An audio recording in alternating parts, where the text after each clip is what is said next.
Deepti test of home को आपको स्वागत जनाऊँगी। आज गोटे नुआ रेसिपी नहीं आसी शाही एग कोरमा। चलतु कौन कौन सामग्री लगुच देखी नवा। शाही एग कोरमा करने मुझे अंडा 4टा नहीं, गोटे बड़ पियाज को मुझे सरू सरू कर काटी नहीं, कंचा लंका 4टा ରୁ 5टा मुझे मझीरू फाड़ कर नहीं, चारु मगज मु गोटे चामच नहीं, आठी तेजपत्र 2टा, डालचुनी 2 खंड, गुजुराती 4टा, आठी आलमंड को मु भिजेकी रखिकी तार चोपा छड़े 15 ରୁ 16टा नहीं, आठी कस्तूरी मेथी पत्र, गरम मसला गोटे चामच, जीरा गुंड गोटे चामच, गोलमरीच गुंड गोटे चामच, दही गोटे ताटिया छोट ताटिया नहीं, लुण स्वाद अनुसार, रिफाइन तेल आउ एठी अदा रसुण पेस्ट नहीं। प्रथम आम अंडा टी गोटे टिके तेल रे भाजी दबा। तापई गोटे पैन बसई नहीं, गरम हो जाइए, मुझे तेल दे दूची।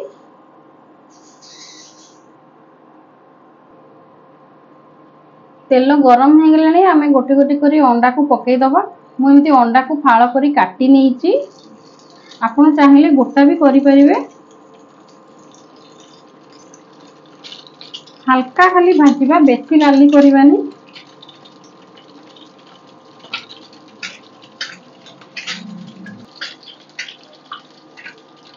अंडा गोटे साइड हो जाइए, आम ताको उल्टे नवा एमती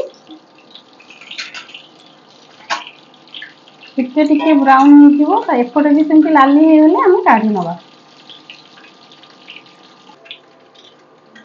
एपट साइड भी लाली हो गलानी, आम आपको एबे काढ़ी नवा गोटे प्लेट रे। एबे मोरे प्लेट को काढ़ी नहीं, से सेम पैन रे तेल तो गरम अच्छी। एबे हमें गोटे बड़ अलैच पकई दबा, दालचीनी 2 खंड आउ ग्रीन गुजराती 4 खंड पकई दबा। टिके भल भाव में भाजी दबा ताकू। तापर एठी कटा पियाज और कंचा लंका को पकई दबा। हल्का खाली भाजीबे, बेसी लाली हबनी। टिके एमती भाजी गला परे आमे जोटा रखी आलमंड टाकू चोपा छड़ेकी ताकू पकई दबा। ताकू भी भल भाव में पियाज सांगे मिसेकी भाजी दबा।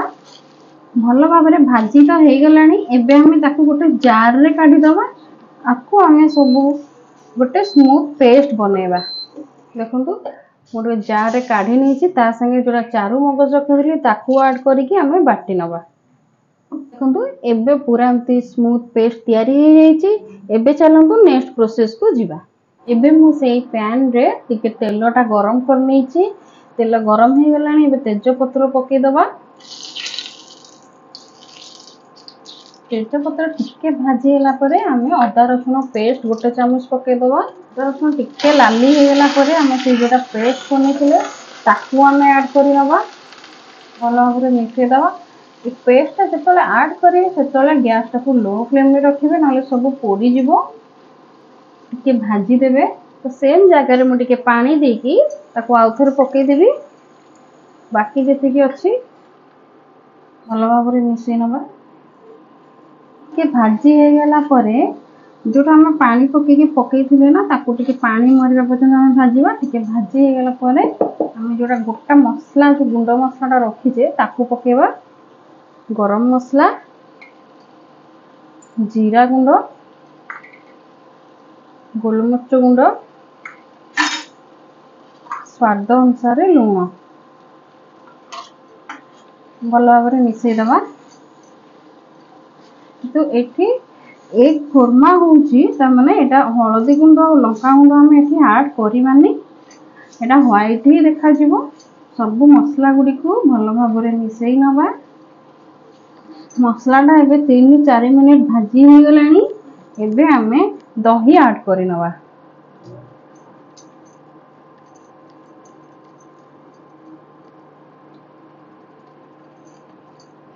दही को भल भाव में मसला संगे मिसई नबा। दही गोटे हाथ में पकाउथे, गोटे हाथ में सांगे सांगे गोलाउथे, ना सांगे सांगे मुंडा धरी नब। देखंतु केते भल भाव में दहीटा मिसी जाइए। सांगे सांगे मिसई देबे। यदि पकई टिके टाइम लगे तो सांगे सांगे मुंडा धरी नहीं, जना भी पड़ुनी एठी हमें दही ऐड करिचे बोली। आपण चाहिए दही संगे क्रीम भी पकई पारे, जोटा आसे फ्रेश क्रीम टा तो ताकू भी आपण पकई पारे दही किंतु कंपलसरी पकेबे भल भाव मिसी गला पर आम जो अंडाटा को भाजिकी आम रखी आम सब पकई नवा मिसेदबा भल भाव हल्का हाथ में मिसेबे ना से भांगी जीवो भल भाव यहाँ अंडा मसला संगे मिक्स हो आम कस्तूरी मेथी गोटे चामच आ दुईटी कंचा लंका को मुझे काटिकी रखी ताकू ऐड कर नवा भल भाव मिसई नवा ये आमर एक कोरमा रेडी हो भल भाव मिक्स कलापर हम गोटे प्लेट को काढ़ी नवा ये आमर प्रस्तुत हो गला शाही एग कोरमा गोटे प्लेट को आम काढ़ी नवा केते सुंदर कलर देखा जाउची केते सुंदर देखा भी जाउची खाइबा को मुझे भल टेस्ट लगे आपण संगे लच्छा पट्टा रुटी नान पराठा जहाँ संगे भी खाई परिबे सबुथरे भल लागिवो देखंतु शाही एग कोरमा रेडी हो जाइची आपण माने देखिले तो शाही एग कोरमा केमिति हला आशा करूची मो वीडियोटी आपण मानकु भल लागिथिबो जदि मो वीडियोटी भल लागिची लाइक करंतु शेयर करंतु सब्सक्राइब करंतु पुणी गोटे मु नुआ वीडियो नहीं आसबि आज पई रहूची नमस्कार।